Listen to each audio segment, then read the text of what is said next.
Bracha, que Hachem vous protège, vous donne la santé et la joie. Amen, Keratzon.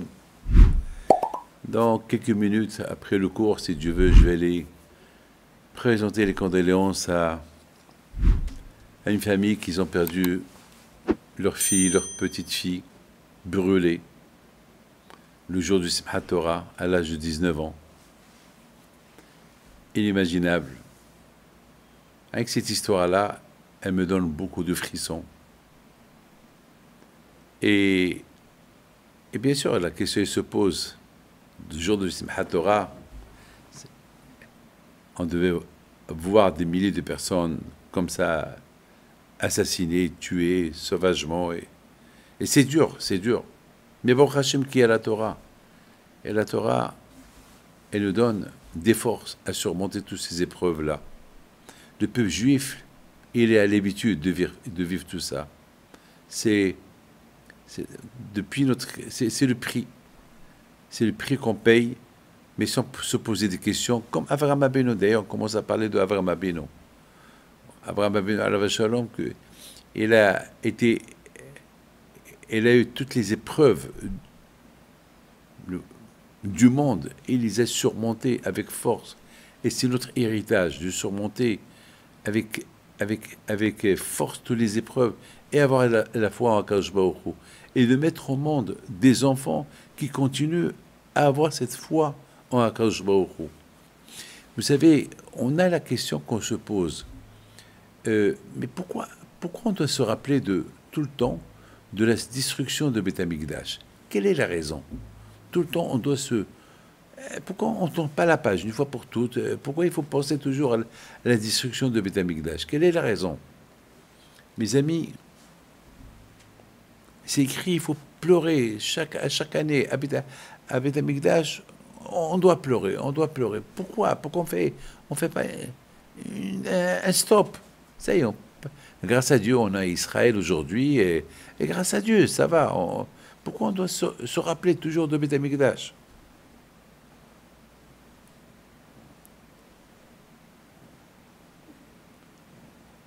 Vous savez, mes amis, il y a un grand rabbin qui raconte, le Rav de Ponevitch, alav shalom, lorsque lui, au départ, il habitait à Tel Aviv. Lorsque sa mère, elle est morte,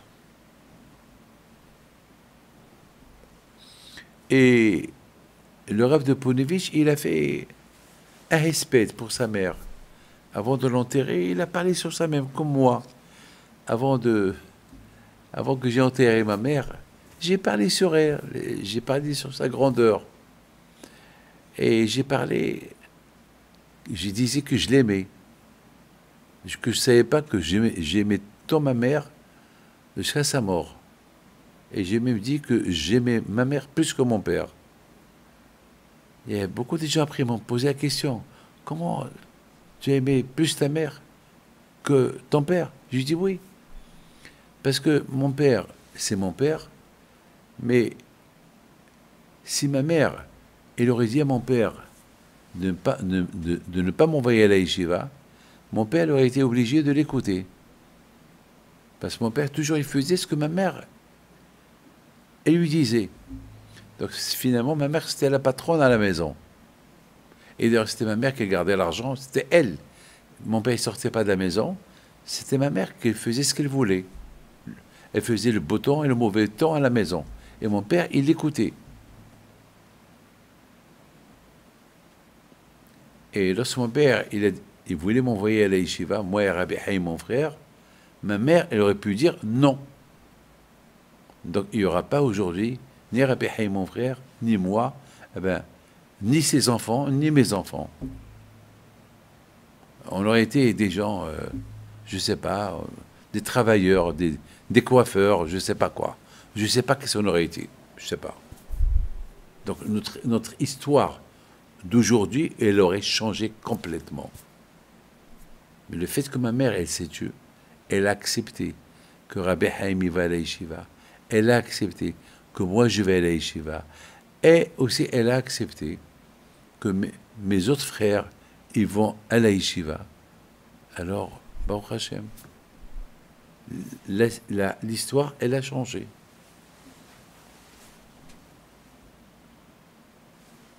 Donc, j'aime ma mère plus que mon père. Bien sûr que lorsque je vois ce qu'on fait aujourd'hui, s'il n'y avait pas ma mère, eh ben, je ne l'aurais pas fait. Avraham Abinu, Hachem, il a dit une fois à Abraham, Shema alekol Sarah ishtecha. Lorsque Hachem, il a dit à Abraham, Abraham, qu'est-ce que tu as? J'ai de la peine. Sarah m'a dit de renvoyer mon fils. Et c'est mon fils, comment je peux le renvoyer? Et quand j'aurais dit à Abraham, écoute Sarah. Parce que Sarah, elle sait ce qu'elle fait. Tu l'écoutes. Et Abraham, il a écouté Sarah. Et aujourd'hui, on voit que Sarah, elle avait raison d'avoir renvoyé son fils de la maison. Parce que pour l'éducation de Yitzhak, elle n'était pas bonne. C'était pas bien qu'il reste l'autre à la maison. Donc vous voyez que beaucoup des fois, on voit aussi Yaakov Abinu. Toujours il consultait ses femmes avant de prendre n'importe quelle décision. Et on voit aussi Yitzhak Abinu. Lorsque Yaakov il a volé la bracha de Esav, Yitzhak il a dit à Rivka, alors qu'est-ce qu'on va faire? Il lui a dit, mais maintenant il faut pas que Yaakov il reste avec nous. Il faut le renvoyer d'ici pour aller se marier. Il a écouté. Toujours, les tzadikim consultent leurs femmes. C'est pas comme certaines personnes qui disent que les religieux, ils mettent leurs femmes de côté, ils sont pour la cuisine. C'est vrai, ils sont pour la cuisine et ils sont aussi pour tout. Parce que les femmes, ils aiment faire la cuisine. Les femmes, ils aiment. Et beaucoup de fois, je dis à ma femme, arrête. Viens, on peut s'arranger. Non, j'aime cuisiner. Les femmes, ils aiment les boulettes de maman. Jusqu'à maintenant, je parle de ma mère, ce que je mangeais chez ma mère. Et ma femme aussi, elle parle ce qu'elle a mangé chez sa mère. Et mes enfants aussi, aujourd'hui, ils parlent. Qu'est-ce qu'ils ont mangé? Chacun, on aime le manger de maman. Mes amis, revenons à la question qu'on a posée. On a posé une question. Pourquoi on ne tourne pas la page pour la destruction de Beth Amikdash? Pourquoi chaque année on pleure Beth Amikdash? Plutôt, pourquoi on ne pense pas, si Dieu veut, le troisième Beth Amikdash qui va venir avec Mashiach? Pourquoi on parle toujours de la destruction de Beth Amikdash? Alors, j'ai commencé à vous rappeler, il y avait une fois le Rav de Ponovitch, lorsque sa mère, elle est décédée. Alors il est venu pour lui parler. Il est venu pour donner un espèce, parler sur la grandeur de sa mère. Il a dit, je voudrais vous dire quelque chose sur ma mère. Mais avant que je vous dise sur ma mère, il a commencé à raconter une histoire. Il y avait une fois un riche qui avait un set d'assiettes, un très joli set, des sets en porcelaine. Et c'était un set unique, magnifique. Et chaque fois qu'il avait des invités de valeur, il disait à sa femme, fais sortir ce set-là pour recevoir nos invités. Et un jour, une assiette de ce set-là, il s'est cassé. Il avait de la peine. Et tout le temps, il parlait de ce set. Et toujours, il parlait de cette assiette qu'elle s'est cassée. Alors, un jour, ses enfants, il a dit, papa, toujours, tu fais la législation en deuil pour une assiette de ce set. Oublie. Pourquoi tu peux changer le set, commande un autre set. Combien coûte ce set-là? Il coûte pas très cher. Il a, ce que tu as investi pour ce set-là, c'était pas quelque chose d'unique. Ça va, aujourd'hui, il y a de la mode, il y a aujourd'hui d'autres sets. Alors, il répond à ses enfants, mes enfants, ce set, il est unique. Il n'est plus en fabrication. La fabrication, elle a fermé. C'est un set numérique. Il a un numéro. Vous savez, mes amis, j'ai 2 assiettes. Moi, maintenant, je parle pour moi. J'ai 2 assiettes très anciennes d'un set de Rabbi Haim Pinto, en porcelaine. Je vous donne la parole d'honneur. Ils sont uniques. Ils sont uniques. Un, je l'ai donné à quelqu'un de la famille, et un, je le garde. Les autres, je ne sais pas où ils sont. Qu'est-ce que j'aurais donné pour avoir tout ce set-là? De toute façon, ils ne sont plus en fabrication. Ah, maintenant, le Rav de Ponevezh, il raconte, il dit que le papa, il a dit à ses enfants, j'ai cherché dans le monde entier pour trouver une assiette qui fait partie de ce set. Il n'est plus. Il n'existe pas. C'est pour ça que j'ai de la peine. C'est vrai, il y a la mode. C'est vrai, il y a beaucoup de fabrication de toutes sortes de porcelaine, italienne, yougoslave, chinois. Il y a. Mais ce set que j'ai, il est unique. Il n'y a plus de fabrication. Il n'y a plus. C'est pour ça que j'ai de la peine. C'est pour ça que j'ai de la peine. Ah, maintenant, le Rav de Ponevezh, il dit, c'est vrai.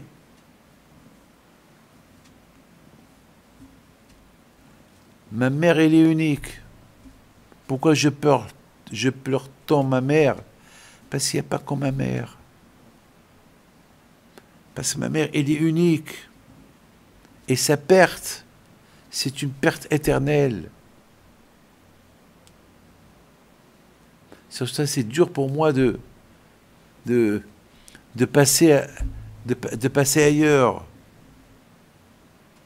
Mes amis, moi aussi, j'aurais pareil pour ma mère. Ma mère était unique. Chacun, sa mère, elle est unique pour lui. Chacun, qu'est-ce que sa mère lui a apporté. Moi aussi, ma mère m'a apporté beaucoup de choses que d'autres ne m'ont pas apporté. Chacun ce que sa mère lui a apporté. Mes amis, le Rav de Ponevezh, il a parlé de sa mère. Mais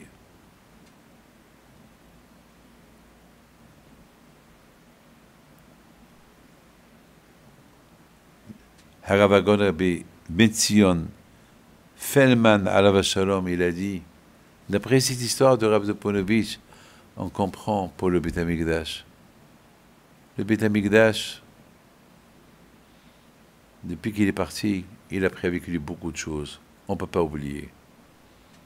C'est comme cette assiette du set qui s'est cassé, qu'il est remplaçable, parce que la fabrique, elle a fermé. Là aussi, le Beit HaMikdash, il est remplaçable. La fabrique n'existe pas. Il faut attendre le 3e. Il faut attendre le 3e. Mes amis, le Beit HaMikdash, l'influence qu'il avait le Beit HaMikdash. On était au Beit HaMikdash, on était unis. On venait chez Hachem. On sentait Hachem au Beit HaMikdash. On avait un problème, on venait au Beit HaMikdash. On venait voir le Kohen Gadol. Un jour par an, le Kippour, on venait pour se faire pardonner les fautes qu'on a fait. On voyait le Kohen Gadol, le travail qu'il faisait. On passait Sukkot, on passait Pessah. On voyait les miracles, des millions de Juifs dans une montagne, la montagne où il y a le Kotel, et aucun n'a dit Il n'y a pas de place ici. Mais comment chacun avec les tentes, chacun avec sa tente à l'époque. Mais combien des millions de juifs y venaient? On voyait des miracles. Tout ça, ça manque. On voit des miracles chaque année. On a vu le miracle à Simchat Torah. On a vu comment les terroristes, ils sont rentrés 3000. Comment ils sont rentrés? Ils pouvaient arriver dans tout Israël et tuer des milliers, des dizaines de milliers de juifs. On a vu un miracle. On vit des miracles. Mais le miracle qu'il y avait, lorsqu'on avait le Beth Amikdash, c'est irremplaçable. Un des miracles qu'il y avait à l'époque de Beth Amikdash, c'est lorsque le roi Hiskia, ils sont venus, tout le Moyen-Orient, presque 4 millions de soldats, bien armés, faire la guerre contre le roi Hiskia. Ils sont arrivés à Pessah, la veille de Pessah. Ils ont encerclé Jérusalem. Ils ont occupé Israël en quelques jours. Ils sont arrivés à Jérusalem la veille de Pessah. La veille de Pessah, c'est le jour où les Juifs ils font la grande fête de Pessah. Et Hiskia, il va au Beth Amikdash. Il dit à Hachem, moi j'ai pas de force pour faire la guerre contre ce roi. J'ai pas d'armes, j'ai rien du tout. Moi je vais aller au lit, je vais me reposer, et toi tu fais la guerre contre eux tous. Le roi Sanherib, qui est venu avec une quarantaine d'autres rois, avec 3,5 millions de soldats, il a construit avec des coussins une montagne. Il est monté sur la montagne de coussins.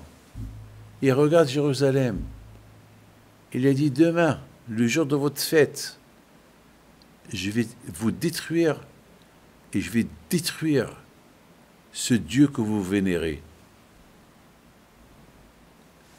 Le roi Hiskia, il dit à Hachem, comment tu peux écouter ce monsieur parler comme ça de toi? Fais quelque chose.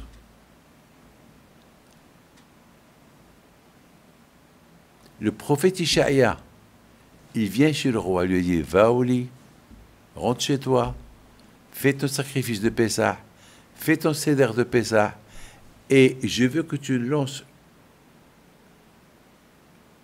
tu envoies un message à tout le monde. À l'époque, il n'y avait pas des textos, c'était des messagers qui allaient. Il n'y avait pas de téléphone à l'époque. Rentrez chez vous, faites Pessah, faites le seder de la Haggadah, et n'ayez pas peur. Ce soir, il y aura un miracle. À minuit, tous sont morts. Les 4 millions de soldats. Il est resté Sanherib tout seul, avec ses 2 enfants. Ils se sont sauvés. C'est ce qui nous manque. Et ce miracle, le monde entier l'a écouté. Parce qu'il y avait des rois. Soudainement, tous les rois ils sont morts. Tous leurs gardes-corps sont morts. Ce miracle, il s'est passé à Jérusalem. Alors, dans l'histoire, on dit qu'il y a eu une épidémie. Comme ça, ils disaient, cette histoire, elle existe. Mais les historiens, ils ne veulent pas admettre qu'il y a eu un miracle. Ils ont dit, il y a une épidémie, ils sont tous morts. Mais quelle épidémie? Il n'y avait pas d'épidémie. La vérité, il n'y avait pas d'épidémie. Ils sont morts parce qu'Hachem, il a dit qu'ils meurent. C'est la raison pourquoi il nous manque le Beth Amikdash. Il y avait la bracha lorsqu'il y avait le Beth Amikdash. Alors le fait, mes amis, qu'on pleure le Beth Amikdash, on montre à Hachem qu'on veut, ça nous manque. C'est pas comme un tzaddik que lorsqu'il meurt, on le pleure et après on lui fait une hiloula. Après quelques années, ça y est, on fait la hiloula comme Rabbi Chaim Taib Lomet, comme Rabbi Shua Bassis, comme Rabbi Shimon Bar Yochai, comme Rabbi Yaakov Betzera, comme Rabbi Chaim Pinto. Oui, c'est vrai, bien sûr, lorsqu'un tzaddik meurt, on a de la peine pendant 1 an, 2 ans après ça, et après on fait la hiloula. Le Beth Amikdash, non. Le Beth Amikdash, depuis qu'elle a été détruite, on le pleure. Parce que c'est tzadikim. C'est vrai, il y a un tzadik qui va mourir. Parce qu'on a de la peine. Parce que le monde, il a besoin de ce tzadik. Qui va remplacer ce tzadik?